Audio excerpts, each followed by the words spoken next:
사람이 전부터 있어 마술을 행하여 사마리아 백성을 놀라게 하며 자칭 큰 자라 하니 낮은 사람부터 높은 사람까지 다 따르며 이르되 이 사람은 크다 일컫는 하나님의 능력이라 하더라.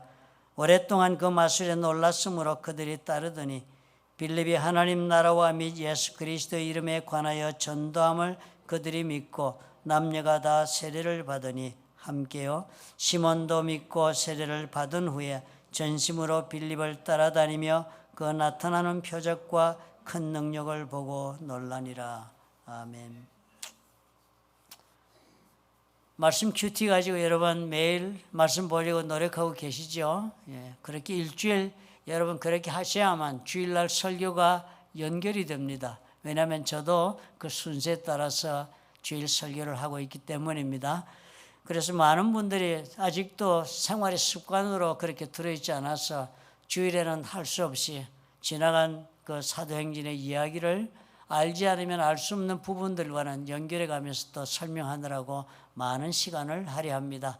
여러분, 우리가 삶의 신앙생활은요, 말씀 같이 하지 않으면 능력이 없습니다.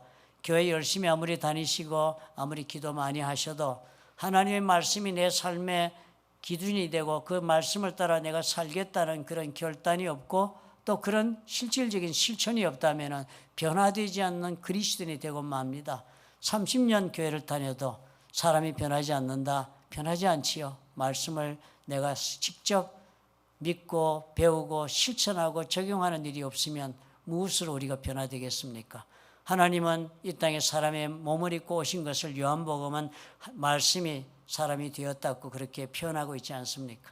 우리가 꼭 기억해야겠습니다. 신앙생활의 결론은 말씀을 내가 직접적으로 얼마만큼 그것을 배우고 실천하는 것에 따라서 결론이 난다 하는 것을 여러분 꼭 믿음으로 받아들이시고 생활을 이제는 다르게 편성하시기 바랍니다. 오늘은 사도행전의 말씀을 보겠습니다. 이 사도행전의 이야기는 예수님 이후로 교회가 어떻게 세워져 가고 있는가를 보여주는 기록들로 가득 채워져 있습니다. 전체가 그 이야기입니다. 가이사랴 빌립보라는 곳에서 예수님이 제자들을 다 모아놓고 질문을 했습니다. 너희들은 나를 누구라 하느냐? 라는 질문을 하자 베드로가 놀라운 신앙 고백을 합니다. 주는 그리스도시요 살아계신 하나님의 아들이십니다. 이런 놀라운 신앙 고백을 하게 되자 예수께서 이 고백을 듣고 감동하십니다. 그리고선 주님이 이렇게 선언을 하셨어요. 너는 베드로라.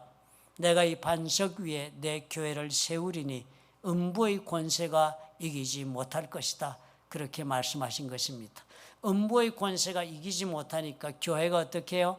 주님이 말씀하신 교회는 탄생할 때부터 능력을 발휘하여서 음부의 세력들을 뒤흔들 그리고 지옥문을 깨뜨릴 그런 능력 있는 교회를 세우실 것을 예수님이 이미 암시하고 계신 것입니다. 그리고 예수님은 십자가에서 돌아가셨습니다. 3일 만에 부활하셨지요. 그리고는 40여일 동안을 제자들에게 모습을 보이신 후에 감람산에서 하늘나라로 올라가셨습니다. 그런 후에 예수님의 그 약속의 말씀대로 위로부터 성령이 임하시고 그 성령의 능력에 힘을 입어서 제자들은 일어나 복음을 전하는 사람들이 되었고 그리고 그 결과로 수많은 사람들이 예수를 삶의 구주로 영접하는 일이 벌어지게 된 것입니다. 수천의 사람들이 예수를 믿게 되었습니다. 그래서 교회가 시작이 되었습니다. 그런데 이렇게 모이는 교회가 그냥 조용히 그렇게 있지를 못하는 것입니다. 성령의 능력이 임하였으니까요. 하나님께서 저들과 함께 하셔서 기사와 이적이 저들 삶 가운데 막 벌어지니까 그들이 조용히 살 수가 없었던 것입니다. 이런 놀라운 일들을 보고서 모든 기성 종교 세력들에게는 엄청난 위협이 된 것입니다. 예수님께서 일찍이 예언하셨지 않아요? 새 포도주를 낡은 가죽 부대에 넣지 않는다. 그렇게 하면 부대가 터져 포도주도 쏟아지고 부대도 버리게 된다. 그렇게 말씀을 하신 것처럼 새 포도주는 발효되느라고 가스도 많이 생기고 그러니까 낡은 탄력성이 없는 가죽 부대가 새 포도주의 그 발효를 감당해내지 못하는 것을 비유해서 말씀하신 것입니다. 기성의 종교가 새롭게 일어나고 있는 성령의 역사를 감당하지 못할 것을 말씀하신 것입니다. 당연히 교회에 어떤 일이 벌어졌습니까? 핍박이 일어나기 시작을 한 것입니다. 기존의 유대교 기득권 세력들은 편협한 율법적인 판단 아래 살고 있었기 때문에 예수님을 따르는 이 세력들을 이단으로 간주하고 핍박하기 시작했습니다. 낡은 가죽 부대인 유대교였잖아요. 그러니까 새로운 신흥 종교인 이 예수교에 부글거리며 끓어오르는 그 새로운 힘을 감당해내기가 어려웠던 것입니다. 성령으로 채워져 나가는 그 새로운 교회와 새로운 그 회심자들에 대한 핍박은 너무나도 자연스럽게 발생하고 있는 갈등의 결과였던 것입니다. 유대교의 그 율법학자들과 그 추종자들은 실질적으로 행동에 옮깁니다. 새 교회 운동의 지도자 중에 한 사람이었던 스데반을 신성모독의 죄로 그렇게 정죄하고서는 돌로 쳐 죽이는 사건을 일으킵니다. 그리고 사태는 그로부터 급박하게 악화되기 시작을 하는 것입니다. 오늘 본문이 그 이야기를 계속하고 있습니다. 8장 1절에 이렇게 적었습니다. 그날에 예루살렘에 있는 교회에 큰 박해가 있었다. 보통의 박해가 아니라 큰 박해가 벌어졌다 했습니다. 그러자 교회로 모여들었던 그 수천의 사람들은 사도 외에는 12사도 외에는 다 유대와 사마리아 모든 땅으로 흩어졌다고 그랬습니다. 다 도망간 것입니다. 핍박이 임하고 목숨을 잃게 되었으니까. 그러니까 교회가 어떻게 해요? 큰 충격과 슬픔에 빠지고 말았습니다. 경건한 사람들이 스데반을 장사하고 위하여 크게 울었더라. 가슴 아픈 모습이었죠. 그러나 그런 교회에 대한 핍박이 여기에서 멈추지 않았다고 합니다. 당대 그 젊고 패기에 찬 율법학자 최고의 권력기관인 산헤드린의 그 공회원 중에 한 사람인 젊은 사울이라는 사람이 교회를 잔멸하려고, 교회를 완전히 그냥 씨를 말려버리려고 각 집에 들어가서 남녀를 끌어다가 옥에 넘기기 시작을 한 것입니다. 예수 믿는 것 따는 것 때문에 그저 교회를 가지 않아도 집에까지 찾아와서 끌어내어서 감옥에 집어넣는 그런 때가 된 것입니다. 예루살렘에 있는 교회들은 그러니까 어떻게 됐겠습니까? 쑥대밭이 되었죠. 그리고 이곳저곳으로 사람들은 핍박을 피해서 도망을 갈 수밖에 없었습니다. 교회의 지도자들과 성도들은 12사도를 제외하는 모두 다 흩어지면서 그 흩어진 곳에서 어떻게 살았는가, 그 흩어진 곳에서 어떤 믿음으로 그들은 살아갔는가를 적어놓은 그 기록들이 오늘부터 우리가 읽어나가는 사도행전의 내용이 되고 있는 것입니다. 오늘은 우리가 짧은 부분을 읽었습니다. 교회 집사로 있던 빌립이 사마리아로 피신을 가서 그곳에서 그리스도를 전하면서 일어나고 있는 이야기를 우리가 읽었습니다. 이 기사를 보면서 하나님은 우리 삶 가운데 어떻게 역사하시는가를 우리 모두 다 같이 생각해 보기를 원합니다. 첫째로 하나님은 복음을 통하여 장벽과 차별을 허무는 하나님이시라는 것입니다. 오늘 이야기의 배경이 그렇습니다. 4절에 보니까 그 흩어진 사람들이 두루다니며 복음의 말씀을 전할새 빌립이 사마리아 성에 내려가 그리스도를 백성에게 전파하기 시작했다 적었습니다. 그랬더니요, 그 당시 예루살렘 교회는 쟁쟁한 12사도들이 있었던 것이 아니었습니까? 예수님의 직접적인 제자들이 교회를 이끌고 있었던 그런 교회였지만 그럼에도 불구하고 우리가 사도행전 초반부에 보니까 그런 교회에 예수님의 12제자들의 그 능력 있고 은혜 깊은 그 제자들이 이끄는 교회조차도 내부에서 갈등이 발생했다고 그랬습니다. 문제가 무엇이었습니까? 그 당시 교회에서 받은 헌금을 가지고 가난한 성도들을 구제하는 일에 잘못이 있다는 불평이 일어난 것입니다. 그러니까 이런 교회 내부의 성도들을 그 베니핏 문제를 제대로 처리해 주기 위해서 교회는요 7집사를 뽑았습니다. 한두 명으로도 해결할 수 없는 불평이었나 보죠. 교회 사람들을 기쁘게 만족시켜주기 위해서 그것도 어떻게 해요? 성도들이 가지고 있는 헌금을 가지고 복음을 전하는 대신에 성도들을 먹여 살리는 데 쓰려고, 그리고 7집사를 세워서 그 일을 했습니다. 그런데 빌립이 그 중에 한 사람이었습니다. 빌립은 이 지금 가 있는 사마리아라는 지역과는 아무런 개인적인 연고가 없었습니다. 그리고 사마리아인들은 그 당시에는 유대인들에게는 경멸의 대상이었습니다. 그렇지 않아요? 우리가 알고 있죠. 사마리아 땅은 유대 사람들은 그 땅으로 지나가지도 않아서 예수님이 수가성 우물가로 그렇게 가서 만난 사건은 얼마나 놀라운 사건이라고 우리가 요한복음에서 들었습니까? 혐오 지역이었습니다. 사마리아가. 그런 곳에 7 집사 중에 한 사람이 빌립이 간 것입니다. 아무런 연고도 없고 집단적으로 혐오하고 있는 지역인 그 사마리아로 왜 하필 빌립이 가게 되었습니까?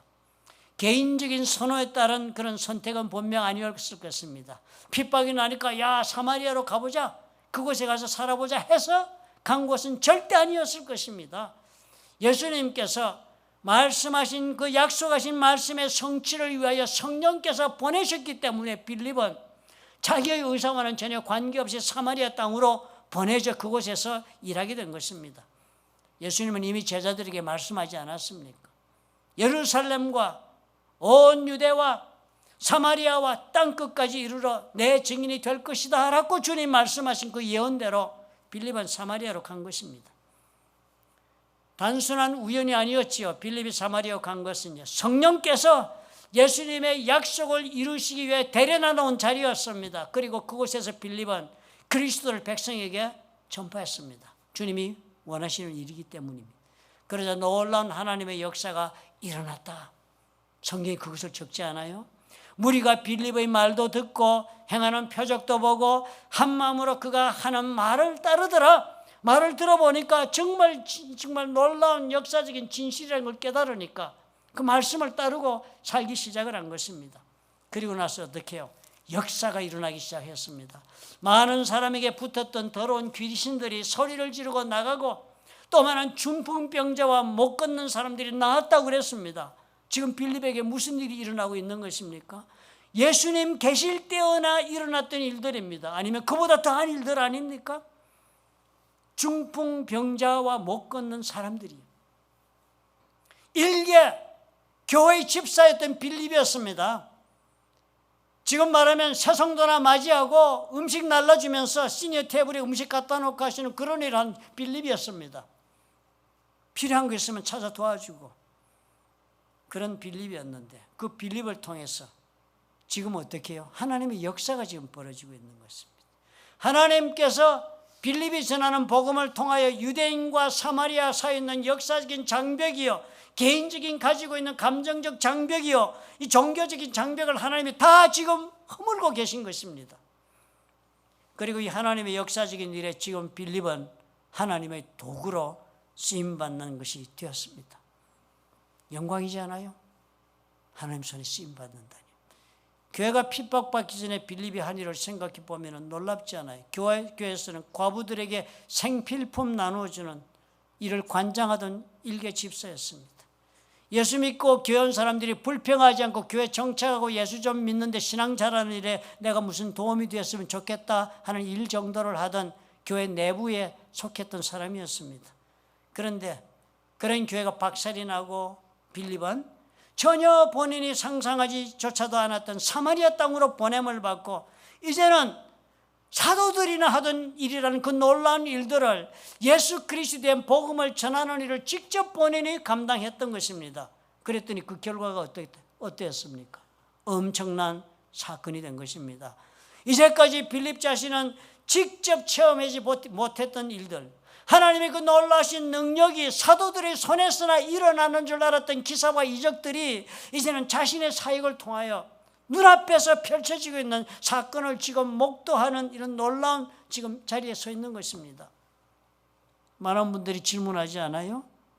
예수 이름을 믿고 예수님의 교회라고 하는데 왜 그 교회 핍박이 오지요? 왜 그 교회 집사 충성되게 일한 집사인 스데반은 돌에 맞아 죽고 하는 이런 병고를 당하지요? 이해할 수가 없는데요. 하나님이 과연 뭐하고 계신 분이신가요? 그런 질문하시지요.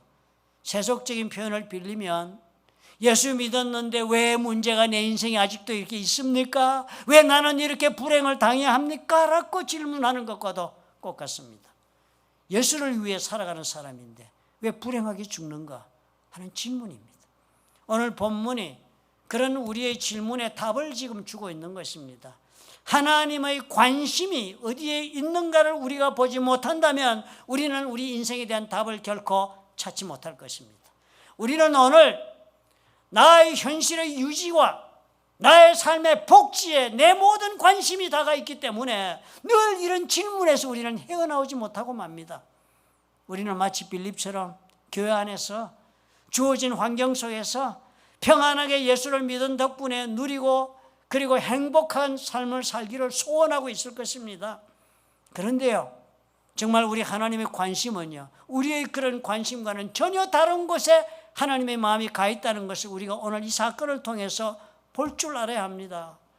하나님은 오늘 저와 여러분이 얼마나 이 세상에 태어나서 예수 믿어서 돈 많이 벌고 안정되고 평안하고 자식 잘 되고 그리고 병 없이 치료받고 행복하고 평안하게 인생을 즐기며 노년을 보내고 그렇게 사는 것에 대한 그런 관심을 가지고 있는 분이 아닙니다. 우리 하나님은.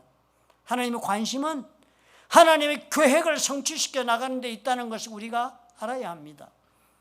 하나님의 인류를 향하여 가지고 계신 하나님의 그 계획을 이루시기 위하여서 하나님의 아들이신 예수까지도 사람의 모습으로 이 땅에 오게 하시고 그리고 십자가를 지게 하셨던 분이 하나님이십니다. 자기 아들을 십자가에 못 박은 분이 무엇을 더 아끼시겠습니까? 저와 우리의 생명이요, 우리를 위해 예수님 돌아가신 것은 우리를 행복하게 이 땅에서 잘 살기 위해서 돌아가셨다고 착각하기 때문에 우리가 능력을 못 보는 것입니다. 예수님은 마땅히 하나님으로 누릴 수 있는 특권도 영광도 다 내려놓으신 분이 하나님의 계획을 위해 전혀 다른 길을 선택해 가신 분이 예수님입니다. 우리가 이것을 모르거나 혹은 또 이런 하나님의 뜻에 전혀 동의하지 않고 그리고 살기를 작정하고 계신다면 우리는 하나님의 역사심에 대하여 알 수도 없을 것이고 또 그나마 조금 얻기 시작한 신앙도 결코 지켜나가지 못할 것입니다. 왜 우리가 예수를 믿었는데도 살아있는 하나님을 경험하지 못합니까? 의아스럽지 않습니까?